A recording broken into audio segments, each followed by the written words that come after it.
본문 한 절 말씀을 가지고 아버지께서 나를 이끌지 아니하시며 이라는 말씀으로 말씀을 전하고자 합니다. 먼저 한 절 말씀을 자세히 살펴보면 처음으로 나를 보내신이라고 말씀합니다. 여기 나를 예수님입니다. 성자이신 예수님을 보내신 분은 누구이시죠? 하나님 아버지이십니다.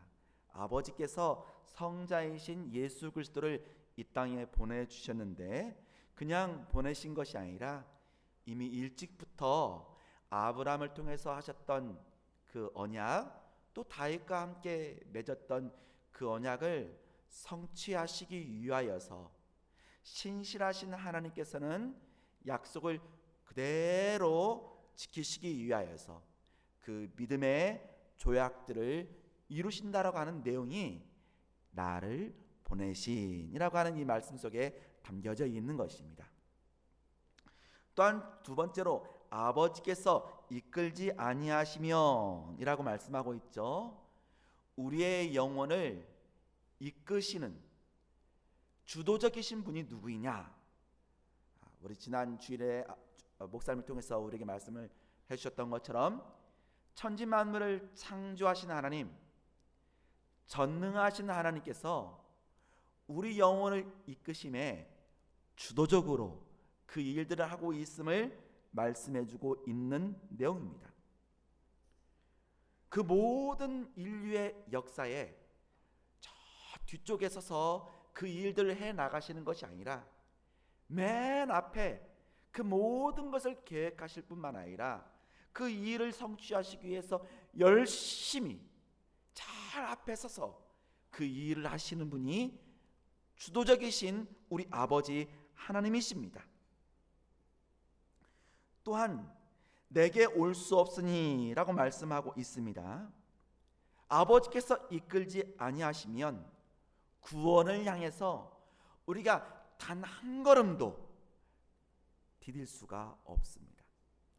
오늘 이 저녁 시간도 예배를 드리러 오는 사랑하는 성도 여러분의 이 걸음, 그 한 걸음도 여러분의 뜻에 의해서 먼저 움직이고 있는 것이 아니라 먼저 아버지께서 주도적으로 그 걸음을 인도해 주셨기 때문에 그 걸음을 걷게 된 것입니다. 사람들은 교회를 찾아서 말씀을 들어야 하지, 그리고 전해지는 말씀을 진지한 태도로 주목하며 듣기도 합니다. 그러나 그러한 일반적인 의욕만 갖고는 우리 구주 예수 그리스도께로 나아갈 수가 없습니다. 인간에게는 스스로 구원할 힘이 없는 것입니다. 아버지께서 이끌지 아니하면 한 걸음도 나아갈 수가 없는 것입니다. 또한 아무도 내게 올 수 없다. 아무도라고 하는 부정적인 이런 단어를 사용하고 있죠. 누구도 그 믿음을 스스로 창출해낼 수 없다는 것을 말씀하고 있는 것입니다. 여기에는 예외가 존재하지 않습니다. 이 세상에 많은 학문을 가지고 있어도, 박사학위 수십 개 수백 개를 가지고 있어도, 많은 재물을 모은다 해도, 어떠한 권력을 쟁취한다 해도 결코 스스로 구원을 창출할 수가 없는 것입니다. 믿음은 사람이 가지고 있는 어떠한 방법으로도 그 구원을 얻을 수가 없는 것입니다. 인간은 본질상 하나님을 대적하여 죽어있는 존재이기 때문에 아무것도 할 수가 없는 것입니다. 그렇다면 우리가 어떻게 이렇게 하나님의 부르심을 받고 그리스도와 연합된 자로 나아갈 수가 있게 된 것입니까? 그게 바로 오늘 본문 말씀의 주제입니다. 하나님께서 이끌어 주셨기 때문인 것입니다. 하나님께서 어떻게 이끌어 주셨는지 짧게 세 가지만 교훈을 찾아보고자 합니다. 성부 하나님께서 우리를 이끌으실 때는 우리 사람의 의지가 그리스도를 향해 나아가도록 주장해 주셨어요. 이 첫 번째 오늘 본문 말씀에 우리에게 주고 있는 교훈입니다. 우리의 의지가 자꾸 세상의 것으로, 또 우리의 의지가 자꾸 우리의 눈에 보기 좋은 대로, 내 뜻대로 내 방법대로 가는 것처럼 있었던 그런 존재였죠. 하지만 하나님께서 이끄실 때에는 우리의 그 모든 의지까지도 하나님의 이 주장 아래에서 그 모든 일들이 이루어진 것입니다. 그런데 그 주장이 강압적인 작용이 결코 아닙니다. 그리스도를 거역하던 의지를 녹여주세요. 그래서 우리 녹여진 의지가 그리스도를 향해서 나아가도록 강렬하고 자발적인 그런 마음들이 일어나도록 주장한 것입니다. 그러니까 이 여름철에 이 수요 저녁 예배를 나오도록 여러분 안에 자발적인 그 의지를 강렬하게 역사하시는 분이 하나님 아버지이십니다. 여러분의 걸음을 이 저녁 예배로 나올 수 있도록 자발적으로 인도하시도록 여러분의 마음을 그렇게 녹여주셨던 것입니다. 진정으로 그리스도께 나오는 사람은 바로 기꺼운 마음으로 나오게 되어져 있는 것입니다. 그 하나님 아버지의 이끄심은 분명한 우리의 영혼의 의지와 소원을 가지게 합니다. 빌립보서 2장 13절 말씀에 보면 우리 함께 한 목소리를 읽어볼까요? 너희 안에서 행하시는 이는 하나님이시니 자기의 기쁘신 뜻을 위하여 너희에게 소원을 두고 행하게 하시나니. 아멘. 하나님 아버지께서는 우리 안에 바로 소원을 두고 행하고 있는 거예요. 그리스도를 향해 나아가도록 그렇게 주장하고 있는 것입니다. 우리 마음에 교회를 나올 수 있도록, 주님의 말씀을 들을 수 있도록 그렇게 주장하시는 분이 하나님 아버지입니다. 우리에게 소원을 두고 하신 것입니다. 원래 우리의 본성은 그러한 소원을 가지게 할 능력을 가지고 있지 않습니다. 우리가 가지는 이 영적인 소원은 우리가 똑똑해서도 우리가 어떤 능력을 가지고 있어서 결코 아닙니다. 은혜입니다. 하나님의 은혜가 주어지고 있기 때문에 우리에게 소원이 된 거예요. 하나님께서는 성령을 통해서 우리 안에 감동, 역사하신 것입니다. 은혜의 결과인 것이죠. 그래서 사도 바울은 에베소 교회를 향해서 너희는 그 은혜에 의하여 믿음으로 말미암아 구원을 받았으니 이것이 너희에게서 난 것이 아니요 무엇이라고 말씀하고 있죠? 네, 하나님의 선물이다 라고 말씀하고 있는 것입니다. 우리에게서 나온 능력이 결코 아닙니다. 하나님께서는 이처럼 우리를 이끄시는데 강압적으로 이끄시는 것이 아니라 우리로 하여금 우리의 의지를 그리스도께로 향하도록 그렇게 감화감동 역사에서 향하도록 만들어 주신 겁니다. 두 번째로는 우리 사람의 영혼을 인도하신 하나님의 이끄심은 복음적인 이 질서를 따라서 점진적으로 그 일들을 수행해 나가신다라고 하는 것입니다. 그러면 그 점진적으로 하나씩 수행해 나가시는 그 첫 번째는 무엇이냐면 우리에게, 이 죄인된 우리에게 하나님께서는 그 영혼의 빛을 비춰주십니다. 우리가 캄캄한 가운데 있는 우리 영혼들에게 그 빛을 우리에게 비춰주셔서 우리 안에 있는 이 죄를 각성하게 하고 가책을 가지도록 만드시는 것입니다. 이것이 바로 하나님께서 역사의 이 시작을 그렇게 빛을 비추심으로 하시는 것입니다. 하나님께서는 죄를 비추시지 않고서는 그러한 겸비한 마음을 우리 모두가 가질 수가 없는 것입니다. 하나님께서 비춰주시기 때문인 것입니다. 죄를 각성케 하시는 빛을 비춰주시고 우리 양심의 가책을 받게 하시고 그래서 우리의 죄를 본문을 통하여서 애통하는 마음을 갖게 하십니다.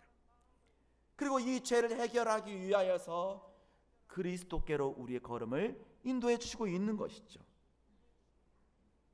본질상 우리의 죄인들의 이 마음과 정서는 온통 세상의 정욕으로 다 사로잡혀 있었던 존재들이었습니다. 그러한 우리의 이러한 이성의 이 눈을, 그 항상 죄악들만 바라봤던 우리의 눈을 그리스도의 무한하시고 탁월하신 그 선을 보도록 우리에게 빛을 비춰주신 것입니다. 그래서 이 세상의 정욕을 향했던 그 이성의 눈을 이제 이 세상의 이 정욕과 비교할 수 없는 그 은혜, 그 유익이 그리스도에 있구나라고 우리의 눈을 그렇게 밝혀주시고 있는 것이죠. 그래서 우리의 이 눈이 참된 부유함을 보게 되어져 있는 거예요. 예전에 세상의 정욕에 휩싸여서 가짜 부유함 가운데 봤던 우리의 눈을 이제는 진짜 부유함이 무엇인지 알게 되는 것이죠. 우리 구주 예수 그리스도께 그 안에 한없는 그 부유함이 있구나. 그리스도 안에 그 진주를 발견하는 성도들이 되는 거예요. 사랑하는 성도 여러분은 바로 그 진주를 발견한 사람들인 것입니다. 마태복음 13장 44절, 45절, 46절에 그 예화를 들어주고 있죠. 우리 함께 천천히 읽어보겠습니다. 천국은 마치 밭에 감추인 보화와 같으니 사람이 이를 발견한 후 숨겨두고 기뻐하며 돌아가서 자기의 소유를 다 팔아 그 밭을 사느니라. 또 천국은 마치 좋은 진주를 구하는 장사와 같으니 극히 값진 진주 하나를 발견함에 가서 자기의 소유를 다 팔아 그 진주를 사느니라. 아멘. 예전에는 볼 수 없었던 우리의 이성의 눈, 예전에는 세상의 정욕에 온통 빠져 있었던 이 눈을 빛을 비춰주시사 뜨게 하시고, 그리고 우리의 죄를 양심을 가책을 시켜서 죄를 보게 함으로 애통하는 마음을 주시고, 이 죄를 어떻게 씻을 수 있을 것인가, 그리스도를 향해 달려가게 하고, 또 그리스도를 향해 달려가는 존재들에게 그리스도 안에 있는 그 부유함, 그 천국을 발견하게 해주시는 것입니다. 그래서 우리는 그동안에 헛된 곳에 마음과 또한 우리의 물질과 우리 모든 것을 쏟았던 것들을 이제는 다 버려버리고 참된 그 부유함을 사기 위해 우리가 힘쓰며 달려가게 되어져 있는 것입니다. 세상의 모든 것을 다 끊어버려도 아깝지 않을 만큼의 무한을 함을 지니신 분이 바로 예수 그리스도인 것입니다. 이 세상에 살아가는 저와 여러분은 잠깐 나그네 같은 삶을 삽니다. 이 세상은 꼭 여관과 같은 것이고, 잠시 그 여관은 우리에게 편을 제공할 뿐인 것입니다. 그래서 사도 바울은 고린도 교회를 향해서 고린도서 7장 31절에 이렇게 말씀하고 있는 것입니다. 세상 물건을 쓰는 자들은 다 쓰지 못하는 자 같이 하라. 이 세상의 외형은 뭐라고요? 지나감이라. 이 세상의 외형은 다 지나간다라고 말하고 있는 것입니다. 세상은 우리에게 구원을 줄 수가 없습니다. 우리의 구원을 줄 수 있으신 분은 오직 예수 그리스도 한 분뿐입니다. 우리에게 바로 우리에게 있는 그 모든 것을 다 팔아서라도 진짜 값진 그 부유함을 사는 복된 은혜가 저와 여러분 가운데 있기를 간절히 원합니다. 마지막으로 오늘 본문 말씀이 우리에게 주는 교훈은, 하나님의 이끄심은 우리에게 실질적인 효력들을 발생시켜 주신다라고 하는 것입니다. 우리가 믿음의 생활을 한다 해도 참된 믿음 가운데 있는 사람이 있는가 하면 반대로 외식 가운데 있는 사람들이 있습니다. 겉모습은 그냥 와 있어요. 어떤 모습으로 볼 때에는 정말 화려하게 보일 수도 있습니다. 하지만 참된 그 마음은 와 있지 않아요. 그냥 일부분만 와 있는 것입니다. 그러한 마음들은 오래가지 못합니다. 잠시 바람이 불면 그냥 꺾이고 나가는 그러한 믿음들인 것입니다. 사도행전에 보면 대표적으로 아그리빠를 들 수가 있는데요. 사도행전 26장 28절에 보면 아그리빠가 바울에게 이르되 내가 적은 말로 나를 권하여 그리스도인이 되게 하려 하는도다 라고 말씀하고 있지 않습니까? 분명히 부르심은 받았어요. 외적인 부르심이라고 얘기를 합니다. 그렇지만 그에게는 내적인, 그것이 그 사도 바울의 복음 전함이 그에게 효력을 발생하지 않고 있는 것입니다. 그러나 하나님의 택한 백성들은 하나님의 말씀이 들어올 때 아멘, 그리스도를 우리 마음에 영접하게 되어져 있는 것입니다. 마음의 한 부분이 아니라 정말 우리 모든 마음에 그리스도를 온전히 부유함으로 받아들이게 있는 마음 전체가 되는 것입니다. 효력에 있는 하나님의 이끄심을 받은 영혼은 죄의 길을 떠나기 시작하는 것입니다. 가장 유쾌한 것으로 여겨왔던 그 죄악들을 벗어던지고 그리스도께로 나아가게 되는 것입니다. 오늘 보면 6장 37절 말씀에 보면 아버지께서 내게 주시는 자는 다 내게로 올 것이요 라고 분명히 말씀하고 있지 않습니까? 주시지 않는 그러한 자들도 있는 것입니다.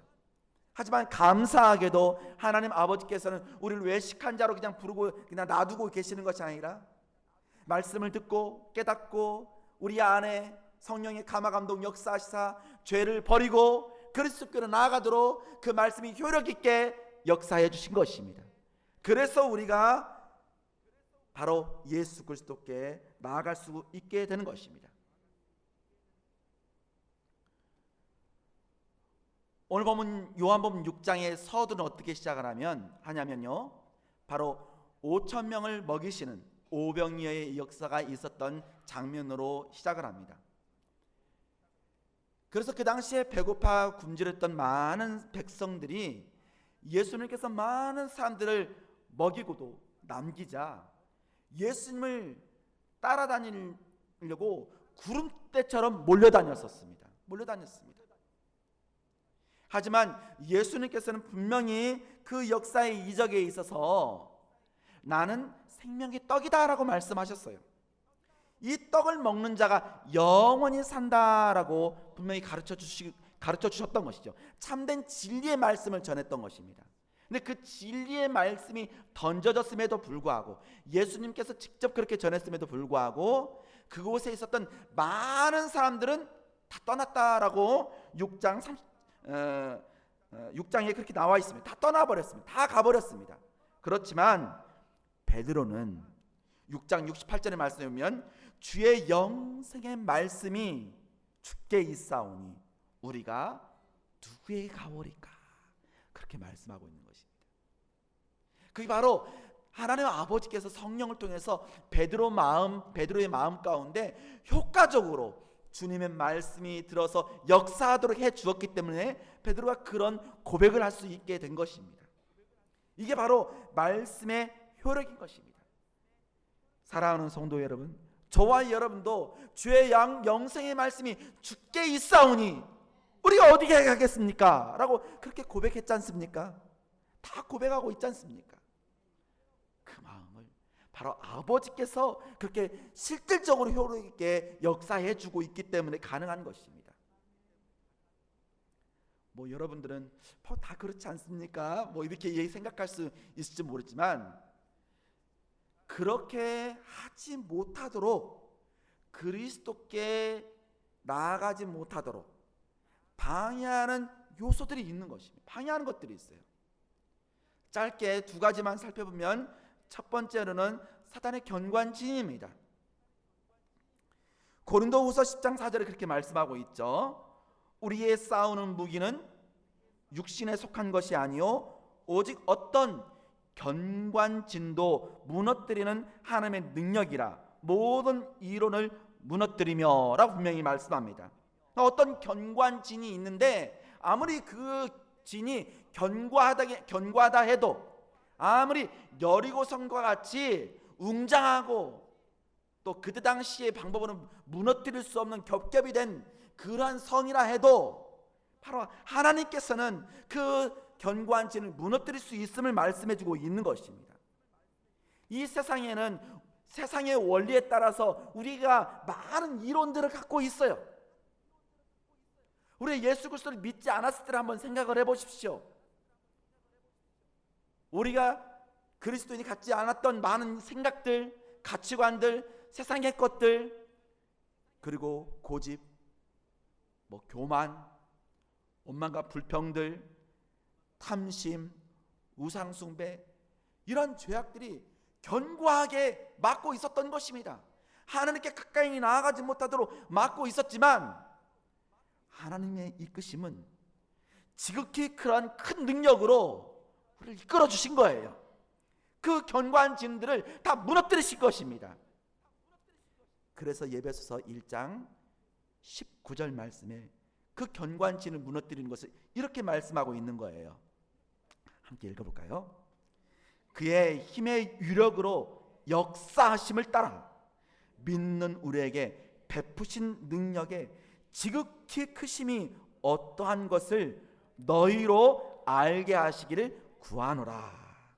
계속해서 20절 읽어보겠습니다. 그의 능력이 그리스도 예수 안에서 역사하사 죽은 자들 가운데서 다시 살리시고 하늘에서 자기의 오른편에 앉히사. 아멘.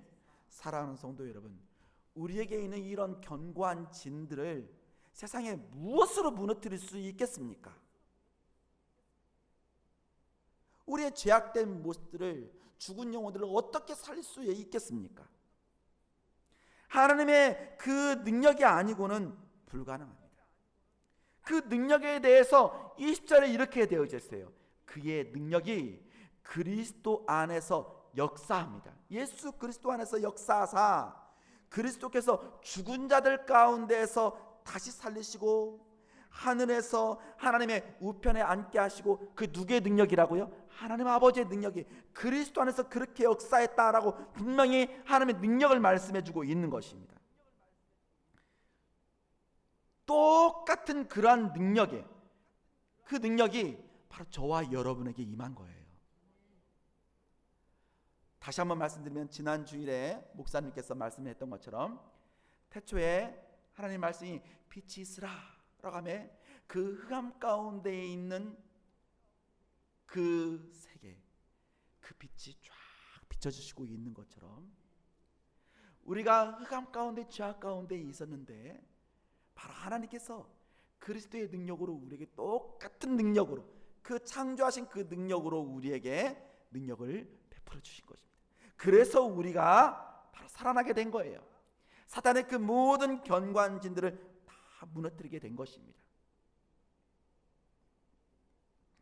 하나님께서 우리의 영혼을 이끄시는 순간 모든 상황들이 달라진 것입니다. 그 어떤 사탄의 공격도 그리스도께로 향하는 우리의 영혼을 막아설 수가 없는 것입니다.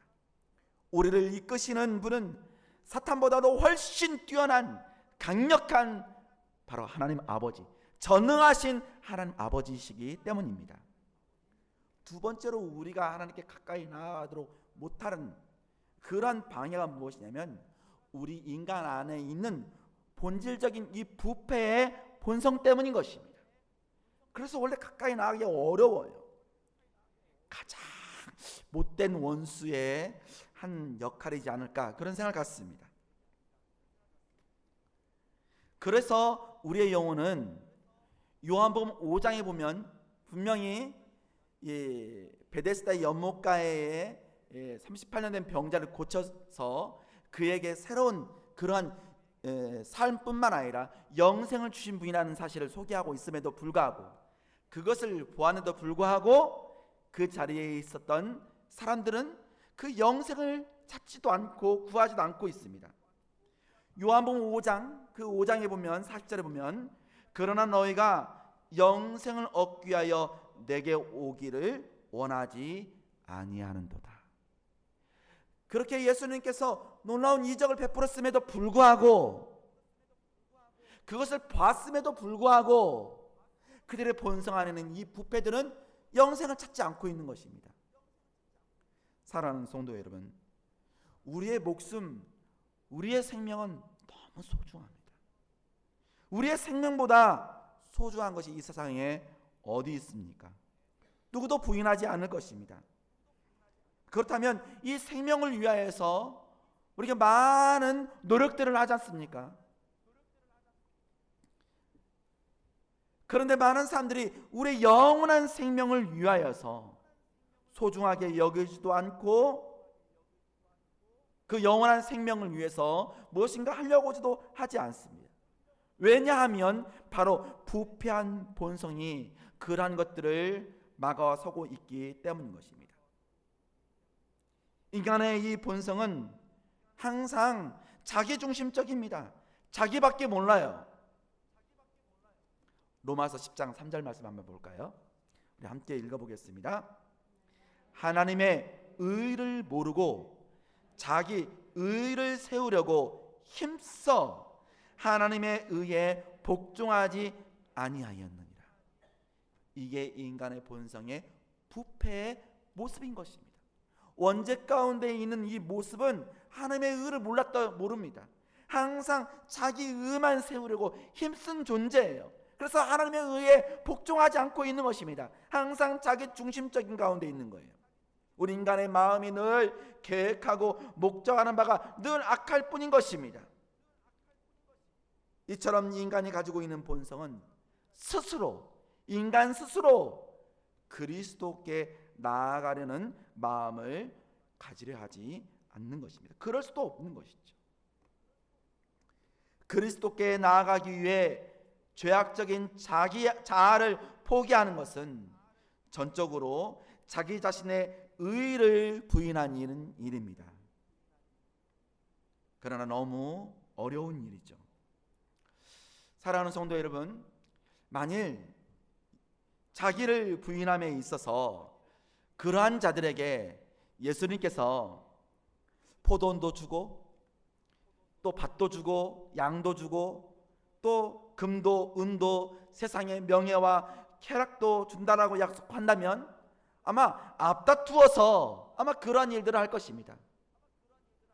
그러나 그리스도께서는 그러한 것을 주시겠다고 약속한 것이 아닙니다. 그리스도께서는 죄를 죽이고 자기 자신을 부인하는 엄격한 삶을 살라고 명하셨습니다. 이를 위해 우리는 고난도 마다하지 않아야 하는 것입니다. 하지만 인간의 이 타락한 본성이 항상 하나님의 말씀에 적대감을 늘 갖고 있는 거예요. 우리의 이 원죄의 감정이 하나님께 늘 반감을 갖고 그 뿌리 속에서 우리를 작용하고 있기 때문에 하나님께 나아가기가 어려운 것입니다. 이러한 방해의 이 요소들이 있음에도 불구하고 우리가 하나님께 가까이 나아갈 수 있음에 우리는 감사해야 할 줄 믿습니다. 오늘 결론의 말씀입니다. 요한복음 10장 29절에 그런 말씀을 했어요. 우리 마지막 말씀 함께 읽어보겠습니다.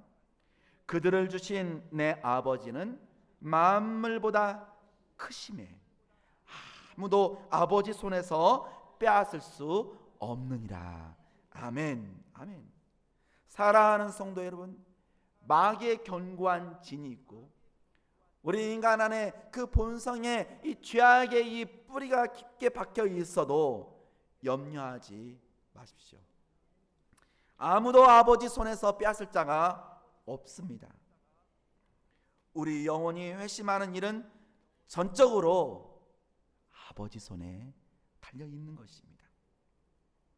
그러므로 누구도 절망하지 말아야 합니다. 요한복음 앞장 5장에 아까 설명을 드렸던 것처럼 베데스다 못에 38년 된 병자가 있었죠. 하지만 38년 동안 베데스다의 연못에 누워 있었지만 그 자신에게 아무런 변화도 발견하지 않고 없었기 때문에 아무런 변화도 없었기 때문에 그가 낙심하고 있었다면 안 되겠죠. 사랑하는 성도 여러분, 성령께서는 그 못의 물을 동하게 하십니다.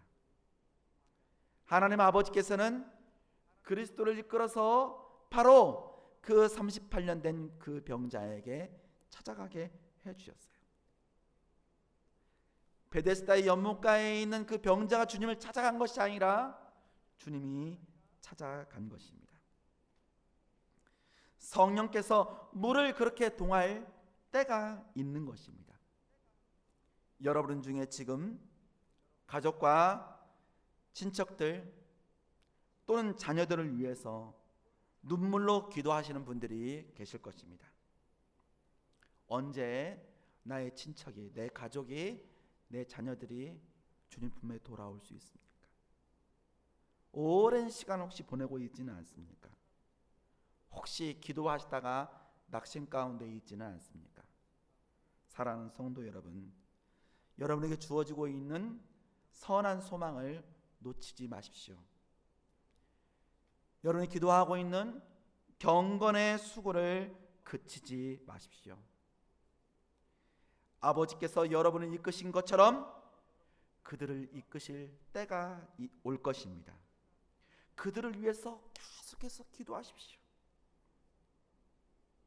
주님, 이렇게 오랫동안 기도했는데 왜 아무런 변화도 일어나지 않고 있죠? 너무 오랜 세월이 지나갔습니다. 이렇게 기도하는 일이 제게는 너무나 벅차기만 합니다. 이제 더 이상 한 발자국도 앞으로 나아가기가 힘듭니다. 하지만 주님, 그 일을 하시는 분은 바로 주님이신 분인 줄 믿습니다. 아버지의 능력으로 나의 자녀를, 내 가족을, 내 친척들을 이끌어 주시옵소서. 그들을 기뻐하시며 그 권능의 날 주께 나오게 은총을 베풀어 주옵소서. 아버지의 안전한 보호가 있도록 그 영혼을 충분히 그 능력으로 지켜달라고 사랑하는 성도 여러분, 끝까지 기도하셔야 합니다. 두 번째로 우리가 오늘 본문 말씀에서 우리가 놓치지 말아야 할 내용은 무엇이냐면, 하나님께서는 주님을 예배하도록 세우신 그 규례와 의무들에서 우리가 멀어지지 않기를 원하고 있는 것입니다. 그 규례와 의무 속에 언제나 성령께서 임하십니다. 우리가 오직 하나님께만 예배하는 것, 주의를 거룩하게 지키는 것, 부모를 공경하는 것, 탐심을 버리는 것, 이 모든 하나님의 그 규례 가운데 바로 하나님의 성령의 임재가 있는 것입니다. 만약 38년 된 이 병자가 그 38년 동안 계속해서 그 자리를 지키고 있다가 아무 소용도 없나 보다, 더 이상 이렇게 기다리는 것이 어떤 의미가 없는 것 같아 라고 하면서 그 자리를 떠났다면, 아니 그 자리를 떠나자마자 천사가 내려왔다란 그 소식을 들었다라면 어떠하겠습니까? 사랑하는 성도 여러분, 우리가 코로나 가운데에서 우리의 예배를 드리는 모습, 우리가 하나님께 나아가는 모습, 우리가 주의 말씀을 대하는 모습들이 많이 흐트러지고 있습니다. 하지만 사랑하는 성도 여러분, 끝까지 인내하면서 그 말씀을 신뢰하고 나아가십시오. 붙드십시오. 바로 여러분이 지키고 있는 그 말씀의 그 은혜 가운데, 그 규례 가운데 성령께서 임재하시사 반드시 우리를 회복시켜 주실 줄 믿습니다. 그러한 은총이 저와 여러분 가운데 가득하기를 간절히 원합니다. 기도하겠습니다.